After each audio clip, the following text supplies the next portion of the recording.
All for joining us today, and especially to Shelly and Raj. Really, it's such a treat to have such esteemed governance experts to join us on this very vital topic.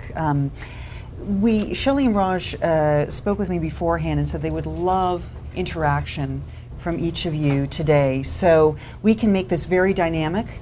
We're not going to just talk and then have Q&A, so you're welcome to just shout out any questions you have, and certainly they're very experienced at being able to address questions real time live. So without further ado, given both of you sit on such high profile boards and have such governance expertise, maybe you could give us some sense of the evolution of boards and governance over the last decade or so. Will you go first?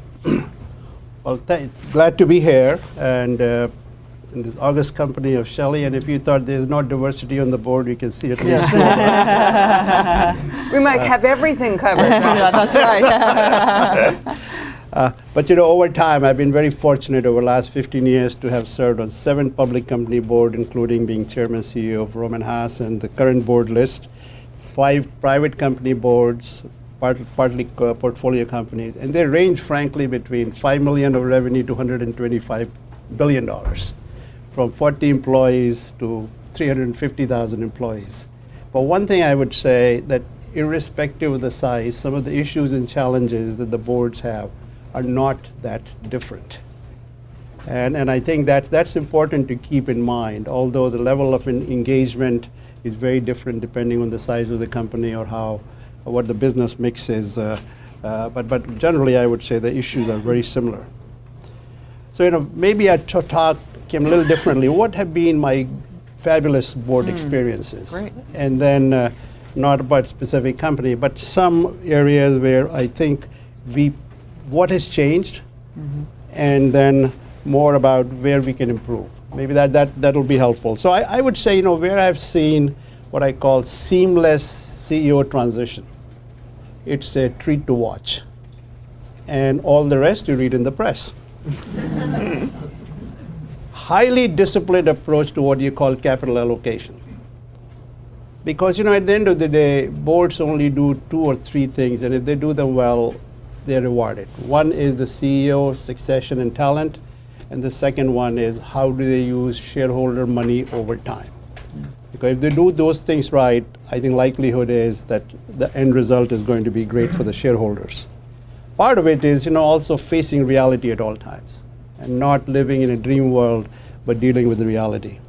But I think the core of this for me has been what I call, Shelly, at least from my view, is the trust, transparency, and the candor. And that applies between the CEO and the board and the management, and frankly, for all stakeholders. That is, at the end of the day, foundation of really building a great board experience. How have board changed? I will tell you, I have seen board evolve in the last 20 years since I first went to Roman Haas board meeting, but in the last 10 years, it's been a phenomenal change. First of all, boards are more diverse, probably not where they should be, but they are very independent. And I say this with a great conviction. Anybody who thinks that CEOs control the board or manage the board, or they can put their friends and buddies on the board, these days are gone forever. Boards really are highly independent. They're much more visible. I mean, you would have never heard about board members being named in the Wall Street Journal or CNBC. But these days, if you're in a high profile situation of any size company for that matter, your name is in there. Your reputation is in there. That's changed. Certainly requires a hell of a lot more time than it required 10 years ago. And especially if you're on the compensation or audit committee of the boards, the amount of time that you have to spend. I'd say, you have to dive into topics much more deeply. The kind of things you get involved with the strategy of the company, the risk profile of the company, the compliance culture in the company, all of those things. There's much more engagement of the board than in the past. And also the evolution of the board. What skills are needed in the board? And we'll talk more about that in our Q&A session. But those are some of the things that I find that good boards have, and how the role of boards have changed and evolved over time. Terrific. Thank you. Shelly, your thoughts? Great. I just, I actually was at an event Monday night, and that I just thought I'd share a little bit, because I found myself thinking about sort of the evolution of boards. And so on Monday night, there was a GE dinner to bid fond farewell, and there were literally tears, to 3 board members, A.G. Lafley, Senator Sam Nunn, and Roger Penske. And one of the things that, a number of things struck me. You sit there and you sort of have, I think Roger has served on the GE board for 19 years. So, and then there was 17 and 15. And so you're saying farewell to these remarkable men. But what struck me more than anything was the feeling among the people in the room. I mean, this was a family dinner. This was not sort of a formal business dinner. Spouses were there. We know each other's spouses. We've lived through so much together. We've had fun together, and we've lived through crises together. And one of the things that struck me was we talk so much about the individuals who should be on a board, and you need outstanding individuals. But it's the dynamic of the board. It's the way the people work together as a board. And we had some really challenging times at GE in 2008. Twice a day board phone calls and all that. And there was not one moment that I ever felt during that difficult time that the board wasn't together, that it wasn't respectful of each other's and each other's thoughts, that there was not full and total support of the management, that the board continued to articulate so that the management going through this crisis felt every minute that the board was behind them, and we would certainly get through that. But one of the things that struck me on Monday night was you can't create it when just at those moments when you need it. You've got to have it. You have to be inoculated, so by the time you have issues like this, you have a board that is so finely functioning that you can get through anything. And then I was using all that to think about some of the other boards that I've been on earlier in my career, where you didn't have that kind of dynamic, where there were factions, where there was tension. And Raj, I think part of this is sort of the contrast. I think it was a question of a period of time, too, where there wasn't transparency. I sat on a board 15 years ago where every person in the company who ever presented to the board had to submit his script to the CEO, not to any old, to the CEO, and if he went off script for 1 minute, his hand was slapped after the. And so you could imagine sort of what the boardroom was like. It was like people reading scripts, and the board it was no surprise that people were falling asleep. I mean, it was just monologues, one after another. And I was thinking that would be completely unacceptable today. You wouldn't have it. It's not that certain companies would try it, and it's just, you wouldn't have it. That the level of engagement, the kind of dialogue, the openness, because the other thing that struck me about one of the other things that struck me about the event on Monday night was all the senior management was there, and all the board knows all the senior management. They don't show up once in a while for a presentation. We know them. And to go back to succession, and you need to know them. The board needs to interact with the people who are the potential CEOs, who are running the divisions. And again, I think that is something that's happened in the last 10 years or so. This recognition that this is a really important part of the dynamic of a board, and something that is absolutely essential. So I think the engagement has changed, the level of engagement has changed, the breadth of the topics that we cover, I think, in all the board meetings has changed.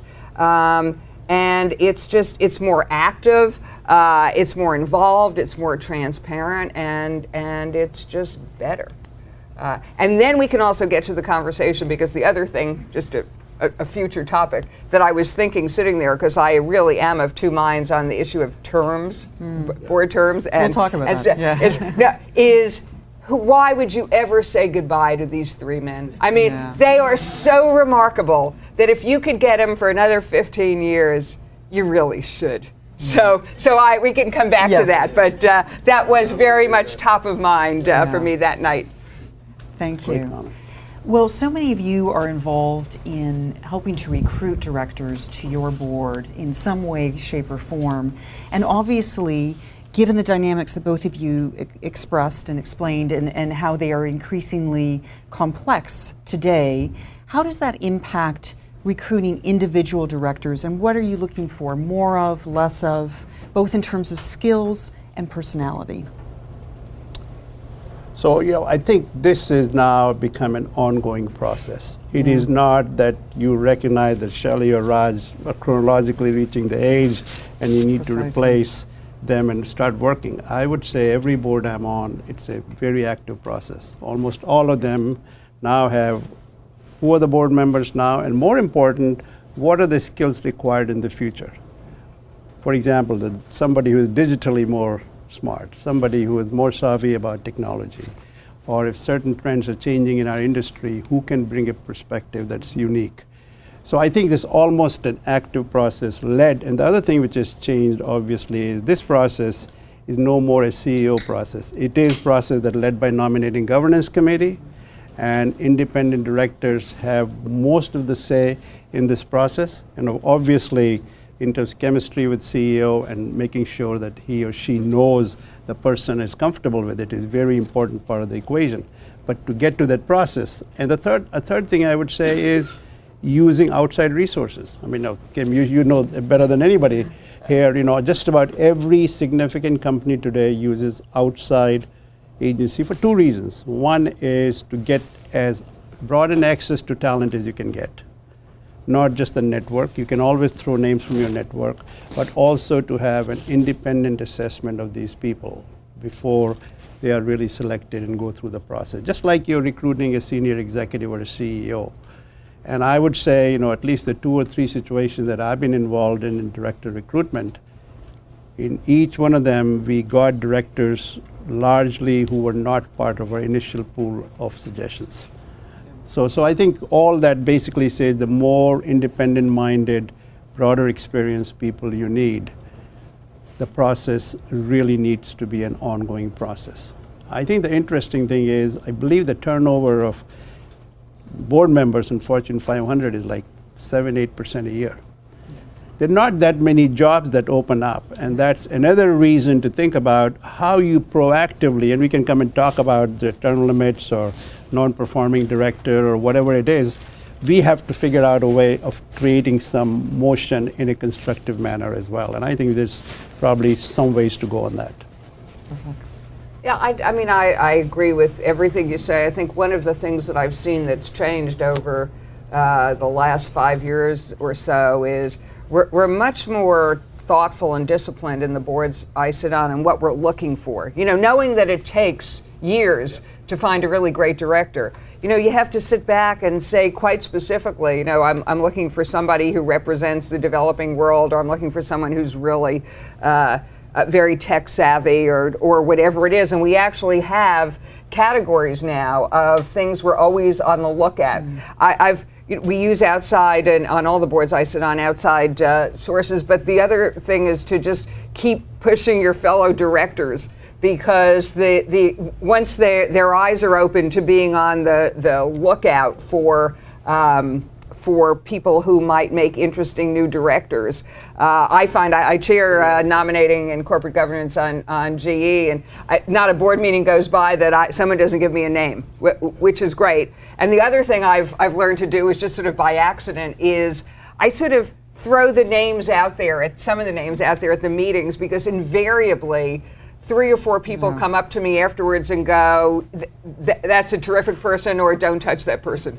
And I'd rather know sort of early on what we're dealing with, because culture, I mean, I'm sure we'll talk about this too, but the culture of a company and a board is really important. And just because someone is brilliant or really, outstanding in a particular area, some of them just are not going to fit culturally. And so there are a lot of screens you sort of have to think about.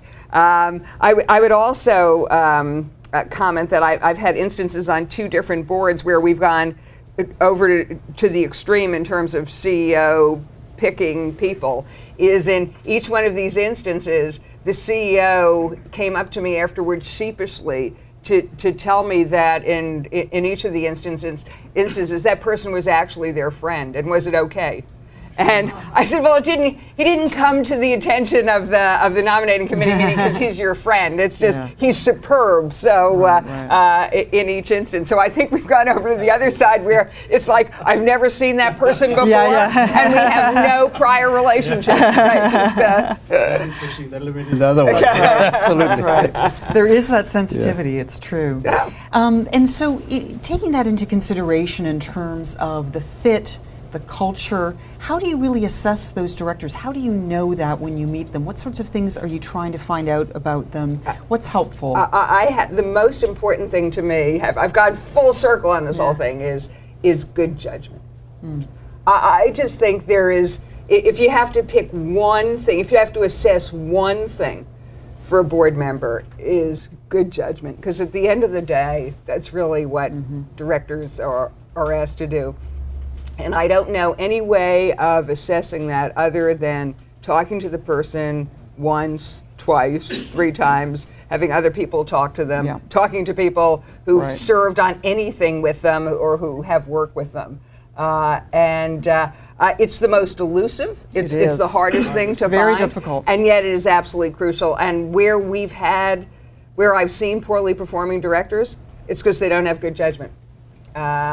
And across everything, they're disruptive. They're, they are disrespectful of others. They're, and it all really comes back to just sort of a certain level of wisdom and good judgment. I mean, the only thing I'd add here is what is that judgment based on is the track record, usually. So you really have to have people who you feel have delivered in their primary mission in the organization they ran. And I think the judgment piece is, did they grow in that process or got narrower in their vision? Because sometimes if you work with one organization a long time, you kind of just think whatever we do is the best way to do in the world. And you've seen that happen with some directors, that whatever their company did was the best solution to everything. And you have to kind of avoid that. But I think judgment is, I would agree that, judgment and the chemistry on the board are essential. But, it's like when you hire somebody, a PhD from a great school, he or she has the right qualifications. It's about how they would perform on the job and how they will lead the people. It really comes down to the winners and losers in some ways.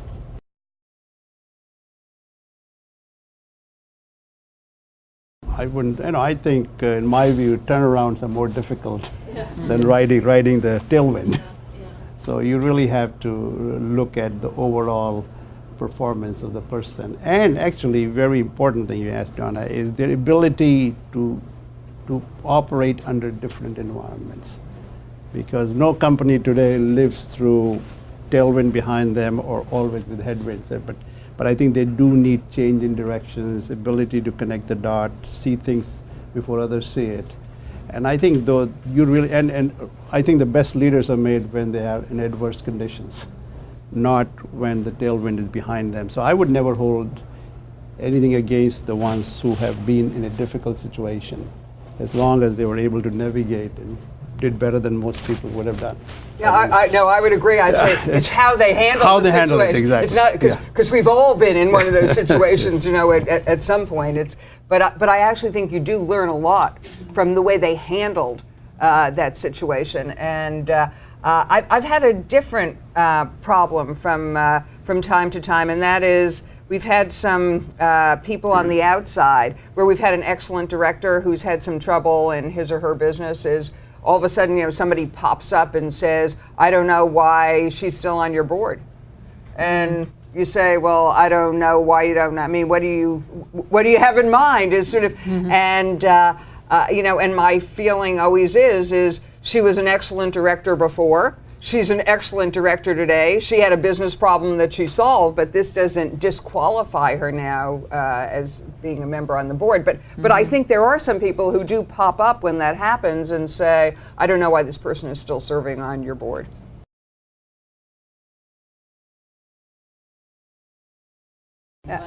Actually, they never ding them because they're not experienced enough. The things that I hear when people come up to me afterwards have to do with areas of judgment, not a good listener on the board,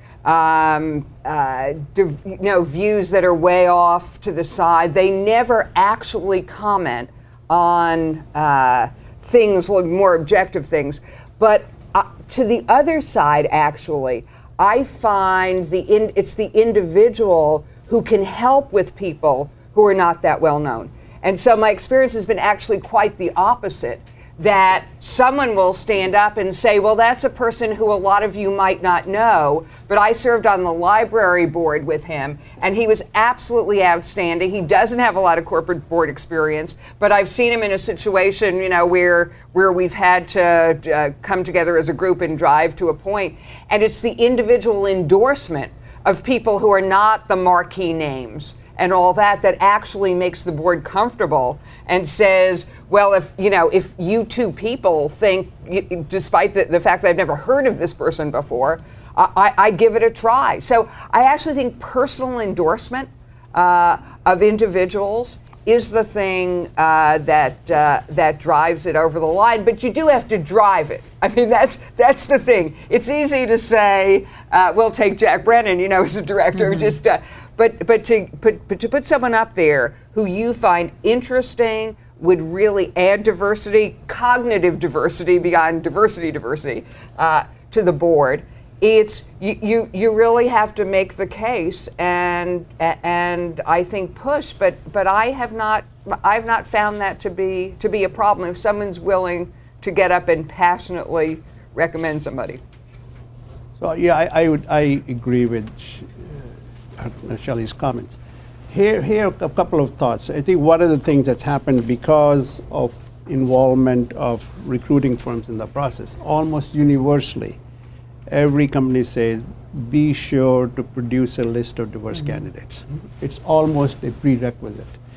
And you're right, if you are looking only for a sitting CEO or a sitting CFO, the population is relatively small and they're all in big demand. So I think one of the things has to be that you are willing to go down another notch, you are willing to open up a little bit the opportunity set. But I think what boards, I believe, still need to be cognizant of is about the value add of the board member rather than just diversity for diversity's sake. I think that I still strongly believe, because at the end of the day, if you just have diversity for sake of diversity, you really are doing injustice to the individual and to the company and the board. I would say it's important that as you select these diverse board members, that you really spend more time on their onboarding process. Because I think they are different, they look different, they think maybe differently, that's the reason they're there, and they speak differently. And I think if you expect everybody sitting there to have the same way of dressing up and talking, I think you are really missing the opportunity and benefit of diverse member. That's true even in a broader sense. In a broader sense. As you were saying, that we have on the Merck board, we have this brilliant man who's he's won a Nobel Prize. It's like, oh my goodness, he won a Nobel Prize. And he's sitting next to me. But in the onboarding process was important because he himself didn't feel that he could serve on a corporate board, despite the fact that we're a pharmaceutical company that needs to understand RNA and DNA, which he won his Nobel Prize in. It's taken a little while, because it's just not necessarily the environment that he's used to being. So I think onboarding and as a continuous process for a Exactly. while is really critical when you are taking anybody. Anybody, but if you're a diverse Who hasn't candidate, served either for- has not served before or comes from a different background, that just is important. But I think more candidates are surfacing, and especially with the tech world we're living in, I think a lot of them are really very diverse crowd, whether it's in science, engineering, or information technology. So I think you'll find over time that there will be very viable, diverse slate of candidates for board members. But you do have to keep asking. You have to keep asking, absolutely.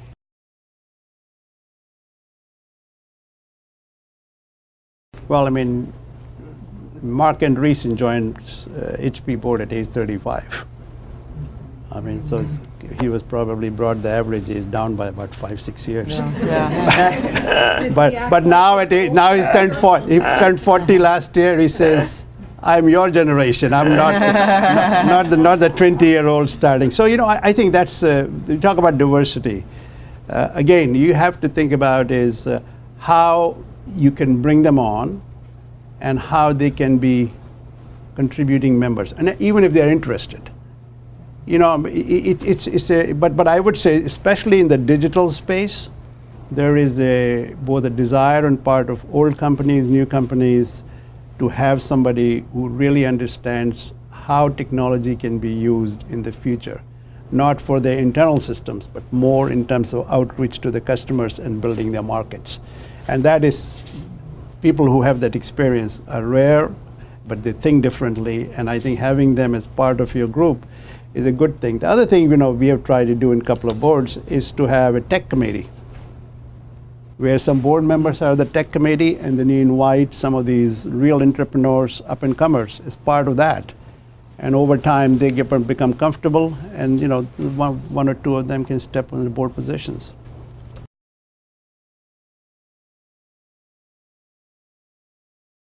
I don't think you have to trade off fresh blood for collegiality.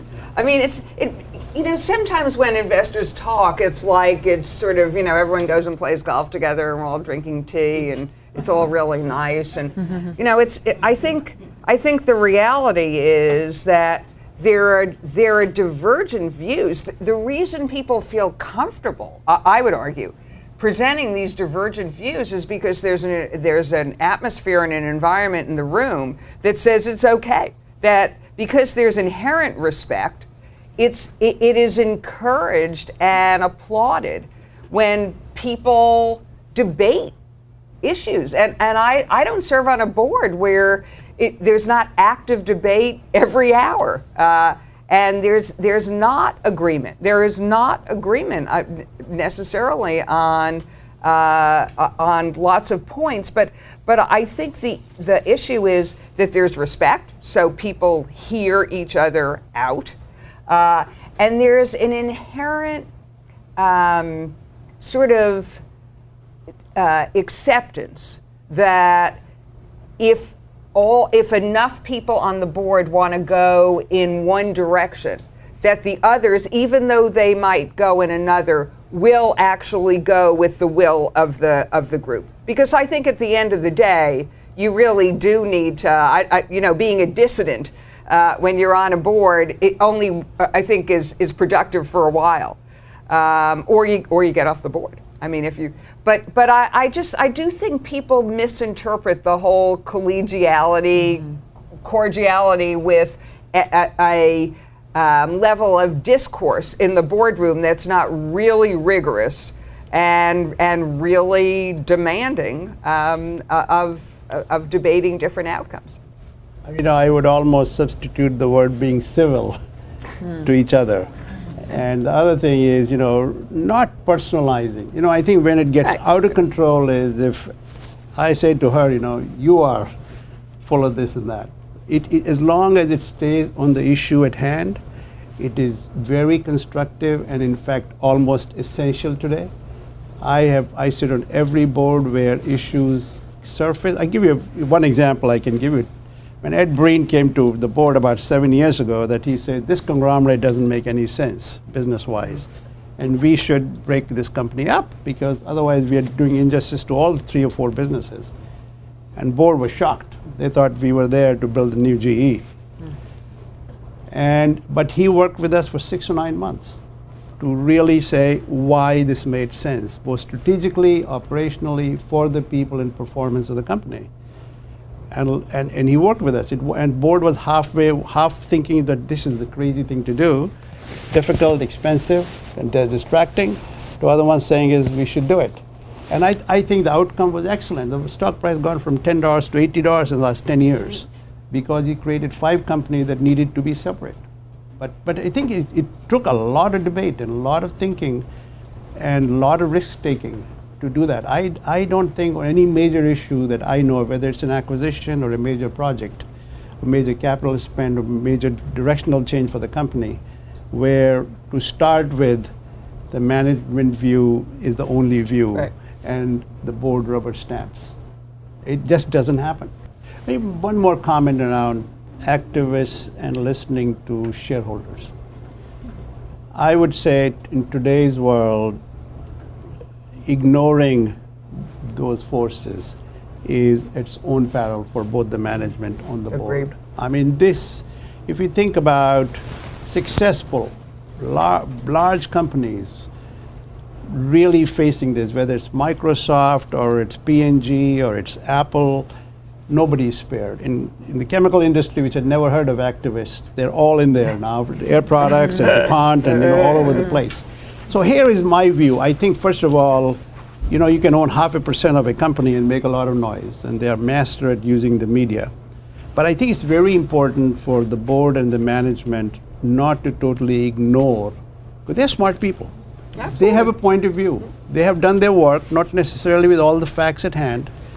And we faced that at Hewlett-Packard when Relational came in. And our judgment, I was chair of the Nominating Governance Committee, and we said, we heard you, and we'll consider Ralph Whitworth if he is going to be a good director at Hewlett-Packard, period. If he's not, we are going to tell them thank you for your advice, and we'll move on.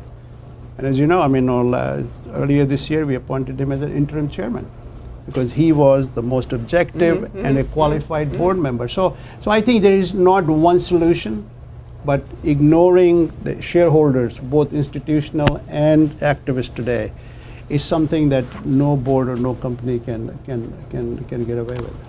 I was at a session yesterday down at the New York Stock Exchange, and somebody it was a group of lead directors, and somebody said, no, on our board, we don't let the lead director speak to shareholders.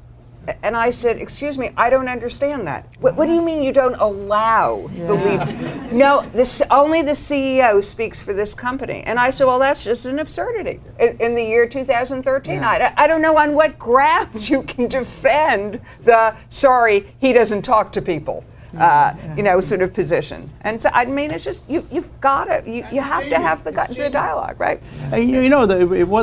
One interesting statistics I give you, which probably, we all talk about activists and hedge funds and shareholders who are just trading. If you look at the top 500 company, maybe even 1,000, just about every one of them has all the index funds owning about 25 to 30% of each company. Vanguard owns 6-7% of every company. And if you take the employees for the 401k and you take your top 4 or 5 shareholders, Dodge and Cox, Wellington, big names, you have 70% of major US corporations owned by institutions who are long-term shareholders. And by the way, they are speaking up. Historically, they kept quiet, giving benefit to the management, but they are speaking up in issues like strategy, issues about compensation, and they would vote against the management recommendations. So activists are not just limited to hedge funds and activists. I think everybody feels an obligation to the owners of the company who are real investors. I don't know if you've seen this, Shelly, but I think that's what I see. No, definitely, definitely. And what does that mean in terms of skills, though? Because not everyone would necessarily be qualified to speak with the institutional investor community. And does that impact what you're looking for as you plus out your board? So, I've been involved with two companies where we generally, it has happened in the context of say on pay. Yes. This whole thing about allowing board members to speak and be accessible to the shareholders has been around say on pay issue. And it has generally been the head of the comm committee or the lead independent director who have been the spokespeople. I think the management resistance to having board speak, they feel they are not fully informed or they will run foul of Reg FD. The reality is they're pretty smart people. And investors don't ask you questions on that vein anyway, okay?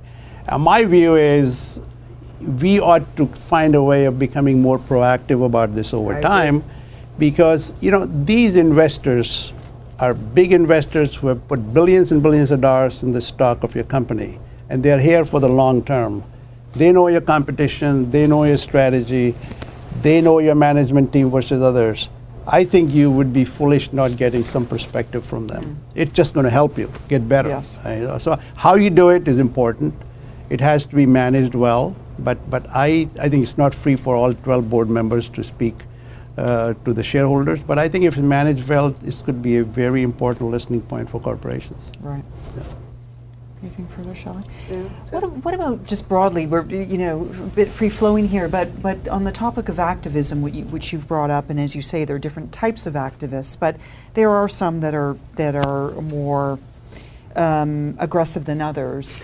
Is that the nice way of putting it? Nicely said. Yeah. And for those that are more aggressive, they are sometimes coming after the board first as an excuse and poking holes in the quality of the board, their skills, suitability for that company. Do they have, does the board have knowledge of the industry, age, tenure, those sorts of things? And how are boards, as you see boards evolve, how are boards prepared for those sorts of discussions and maybe in some ways protecting themselves for those sorts of discussions or against those sorts of discussions? Well, I think the questions, though, are legitimate. I mean, it's sort of, are they qualified? Are they? But you have to make sure that it's the that the answers are prepared and that the questions are legitimate. I mean, it's just I got into a tussle with a conversation with somebody about somebody's qualifications, and they seemed stellar to me, and the person on the other side said, "Oh, no, but he's part of old banking, not new banking."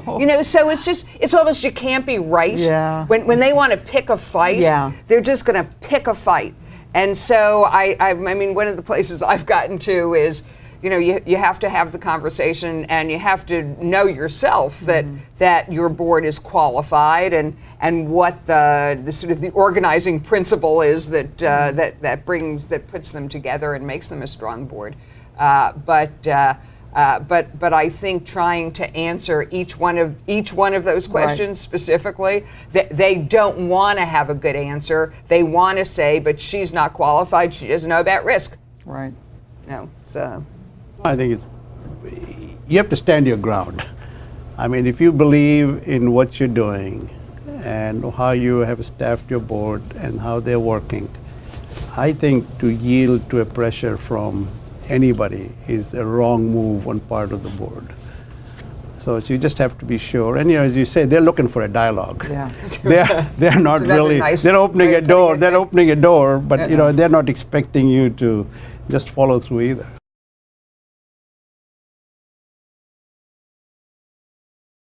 I was just telling somebody at the start. I was at this thing at the stock exchange yesterday that I was at.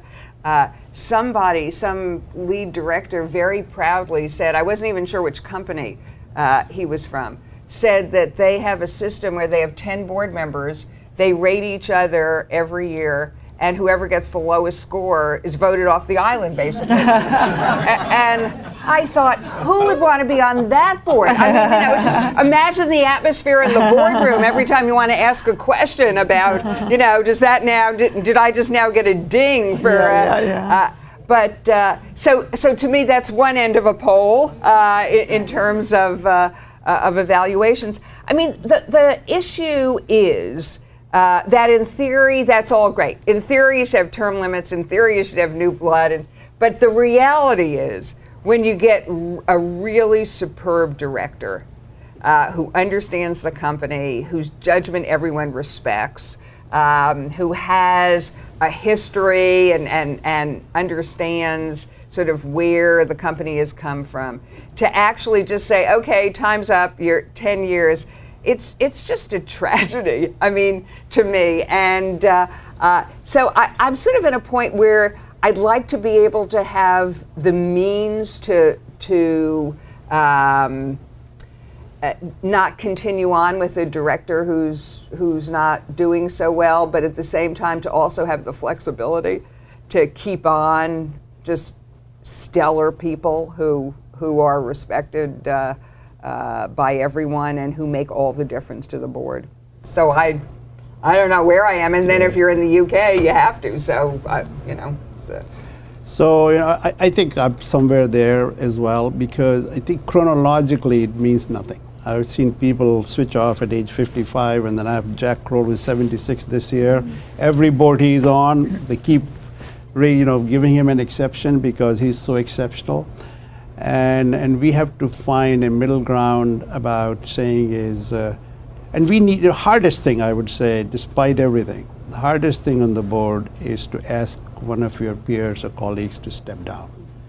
But if you use annual assessment process in a proper way and not voting, but in a proper way, I think there is a dignified way to go to an individual, and they know it. It's like, the hardest thing for me was to fire anybody. But I tell you what, every time I did it, the person was relieved and the company was better off for it. And it's pretty much the same thing at board level. These are respectable, accomplished people. They do not want to embarrass themselves or the company or the board. If the lead director or the chairman of the board, after thoughtful discussion with other board members, and the person goes there, I would say 99 out of 100 folks will say, thank you very much. I appreciate I had good fun being on this board, and I understand it's time to move on. And it can happen at the time of, you don't want to fire a board in the middle of the session, but when you have the proxy, their name doesn't appear. I think there are ways to accommodate this. In fact, I think if I go back at Roman House, we had 68, then we raised it to 70, then we raised to 72. We kept doing it for Roger Penske. So how old's Roger now? And as part of it is how many good directors you can get, and people are, have more duration in terms of staying connected and being productive. So I think we have to find some middle ground here about what's sensible, rather than just mandate things. I also think, going back the other way, it's directors themselves, the individuals. I think we have to make it easier for them to say, actually, 12 years is enough. Just because they sort of feel loyalty, they feel they should, everybody does till retirement age. And I think making it easier to say, I've done this too many times, and I'd like to just step aside and let someone else, I think would be a good thing to think about, how to do that. How to create that environment right, people right. don't feel like they were kicked out. Exactly, But it was something that they decided voluntarily. Right. Yeah.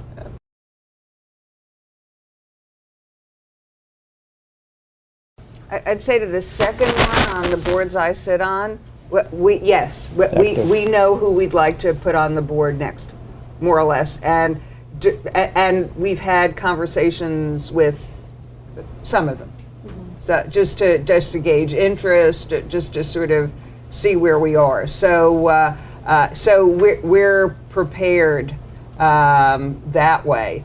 I think on the objective outside observer, I've done evaluations all ways. I feel like I've tried everything. I think the most important thing is not so much that they're outside or inside, as that they're excellent listeners and can then synthesize and interpret what they've heard. And in some instances, that's an outsider, and some instances, it's an insider. But I think pulling out of the board members themselves their thoughts.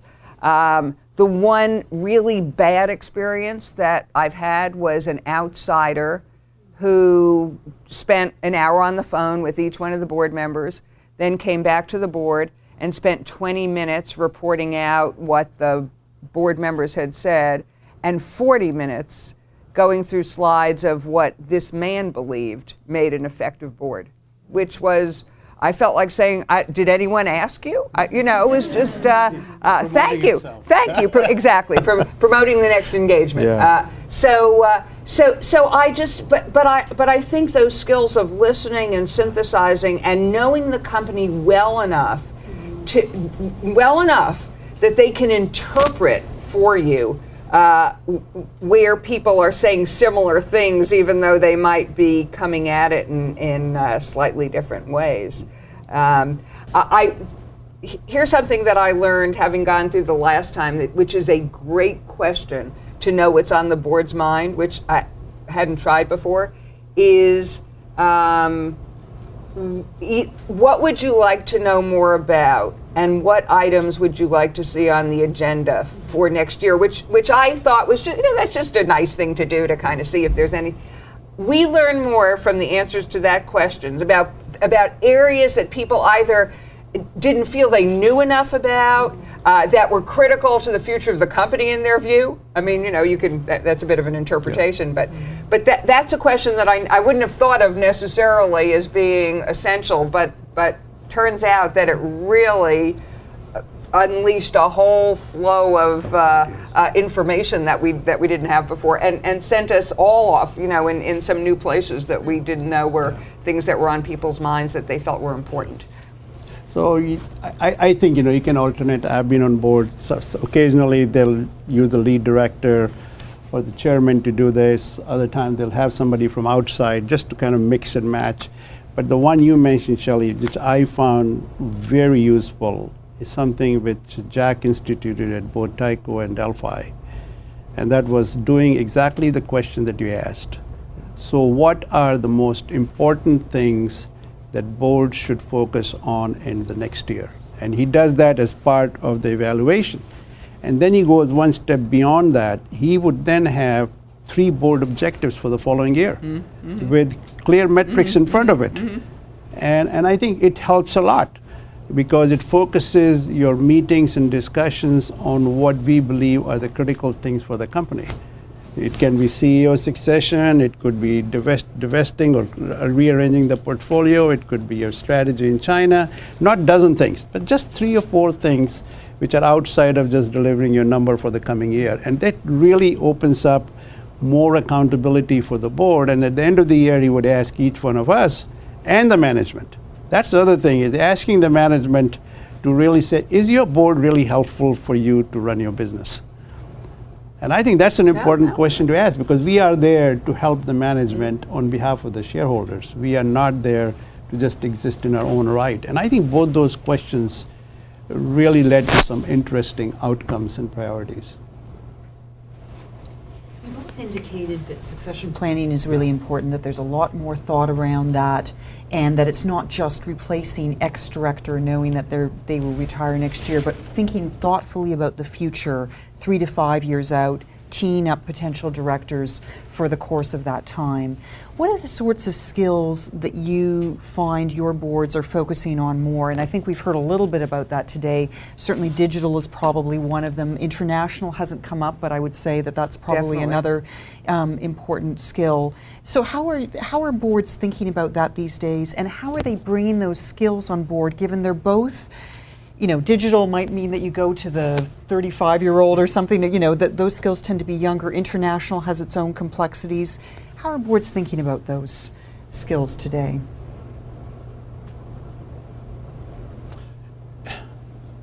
I'll go back to a little bit of this metrics of saying is, okay, here is where the company's strategic plan is.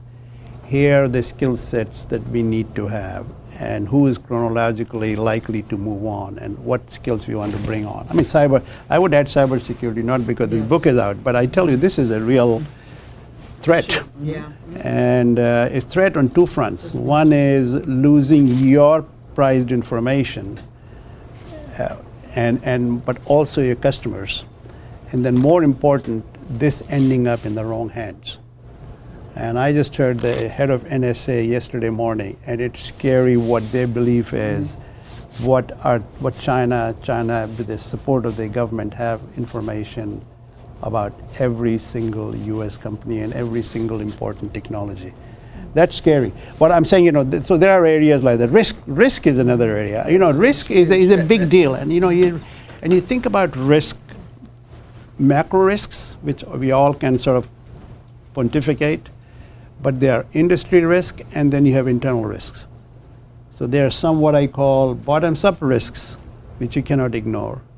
Then you have some specific things because significant change in the direction of the industry. And the third one is some macro risk about where you should be doing business and why not. And all of that. So I think risk area is another word. I'm not sure we're experts in this area by any means. So you have to go back to the judgment. Right. People who dealt with those situations and were able to figure some of these things out. Yeah. We started 2 new committees at GE this year: risk and science and technology. Yeah. And that's probably Yeah. And the other thing that I think we talk about more and more is people comfortable dealing with regulators. Yes. Which is a worldwide sort of phenomenon, and it is a skill. It's a skill and a set of insights and perceptions that you need a little bit of experience, I think, to get into that mindset and that rhythm of regulators. The government relations become important. Brussels and Beijing and Washington and many other places. You're absolutely And I right. will say the other one, which is a little sort of softer, is there seems to be an increasing recognition that marketing's important. We've got all these finance guys and lawyers and bankers and all that, but at the end of the day, as we go to new markets, and the ability to understand how to market to different audiences, I think is becoming, at least people are talking about it more. That's true. Well, on the international front, there are different ways of addressing that, and a lot of directors do have broad international experience. Both of you do with the companies that you ran and your board experience. But there's also an increasing perspective. We're certainly seeing this at Egon Zehnder, where a lot of clients are saying, we actually want someone who has on-the-ground experience in that particular country, and maybe even preferably on-the-ground experience today. So what are the pros and cons of international directors, and how do you think boards are increasingly internationalizing the boards and addressing that? I want to start with a statement that I believe that telepresence and conference calls are disruptive to the function of Yes. a board. Face to face. So whoever you pick has to be physically Yeah. present. Yeah. And that is the biggest issue of all. Especially from Asia. Yes, Yeah. exactly. And Because that's where you want Europe, people, Europe you can manage. Sort of. Yeah, but sort of. Right, But they have right. to be willing to spend the time. I think the right. time is an issue, especially for an active executive. Yeah. Yes, it's an issue. But I mean, it's we have somebody on the Merck board who's based in Switzerland, but his area of responsibility is Latin America, and so we sort of get him on the, as he's flying back, he flies through us, and on GE we talked to 3 different people from Asia. GE's got 8 board meetings a year in New York. And everyone was interested until they couldn't even come to have a meeting to say hello. And then you said, are you really sure you can do this 8 times a year? And the answer was no. And so, but there are ways around it. I mean, we have a fabulous new board member on GE, Frank D'Souza, who's the CEO of Cognizant. 99% of his employees and his business is done in India, but he lives in New Jersey. So, there are ways that you can kind of work around it. And on Blackstone, we have Brian Mulroney. And he can easily come down from Canada. So that's our international component. There is there are two things I've noticed is if you want a European executive or Asian, number one, you want somebody who's CEO level because they have more control of their calendar. And if they have reasons to come to US frequently and they can organize themselves, it's a much better way for them to participate. Because we had Ronaldo Schmitz from Dutch Bank and previously from BASF, and he made every single meeting 14 years he was on the board because he was head of North America for Dutch Bank. And he had reasons and he could organize himself. But if you get division heads or CFO of foreign companies whose calendar is beyond their control, it's hard for them to do that. But I think, but you're right, Shelly, you have to kind of pick and choose. And then, there are a lot of Americans who have worked extensively around the world and have come back here. And don't discount them as a big source of global experience. Right. And do you see boards addressing that potentially with advisory boards? Is that, and how do you feel about that versus the corporate board? Not very common, I've seen. I've seen board committees expand, like we have 5 or 6 committees at Hewlett-Packard Technology obviously being one, finance and investment outside of audit because they're big deals. But I think advisory boards become kind of just, we come there once a year or twice a year, and you listen to them, and then they go away. You do what you're doing. And I think it's more the advisory boards function better, I think, as advisors to the company rather than as advisors to the board. On rather particular and narrow subjects. You started off talking about how important it is, how there's such an increasing time commitment on behalf of the board directors that this is not for the faint of heart. So I must admit the number of times I have potential first-time directors say, "Oh, we're dying to sit on a board and I want to do this," and we always have to warn them exactly what is involved. But with all of that said, what is your perspective on and in your observations on sitting versus retired executives and the balance between the two? You also spoke of 3 amazing directors at GE and their contributions. So what are your thoughts on that balance? It depends on the person. There are some retired CEOs who are the best directors that I could even imagine. And there are some, and there are sitting CEOs who are great, and it's just I don't think you can answer that as categories. I think it depends on the individuals, and most of the CEOs understand what's involved in sitting on a board.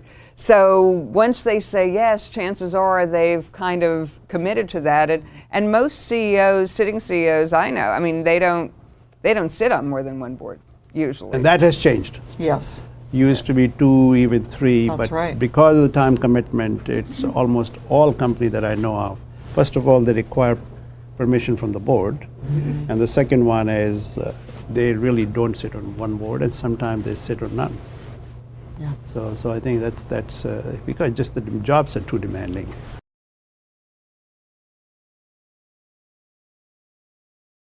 I would say I would avoid it like a plague. Because I think there's no question, because of so much compliance work and regulatory work the boards have to do, whether it's FCPA or accounting or whatever, and compensation. That work clearly belongs on the committee. There's no way board in its entirety can handle it. And I think that's run in the right place. But the idea that each board member can reach out to management ranks and have a side conversation. I really think board is a body. You can always have, when we would travel together, 4 East Coast board members going to West Coast and going to Europe sometimes, we have a lot of time together. So yes, we talk about issues, but at least it's not about, it's about issues again. It's not about gossip, it's not about anything, it's about substantive issues. Clearly, if you're head of audit committee, you have a lot of interaction with the CFO and the controller outside the meetings. If you're chair of the com committee, you have a lot of interaction with your head of human resources. But if you're talking about, I rarely see board members calling each other between meetings or between calls to check on things. But I think a strong lead director Yeah, can, that can helps. play Yeah, can play an that's a important great role idea. here, Yeah. because I think if you do have an issue or a question or something, rather than just kind of calling the person you like to talk to on the board, director is I mean, to absolutely have a lead director who's responsive, who you can call and just ask the question, put the issue forth, and then usually he'll figure out whether he brings it, it's brought to a committee or to the board, or but at least there's sort of a central point that you can go to and and he sort of holds. If 4 people are calling him with the same question, he's got a question, right, that has to be dealt with. But I think the good lead directors make it known that they are happy to deal with any issues in between the meetings.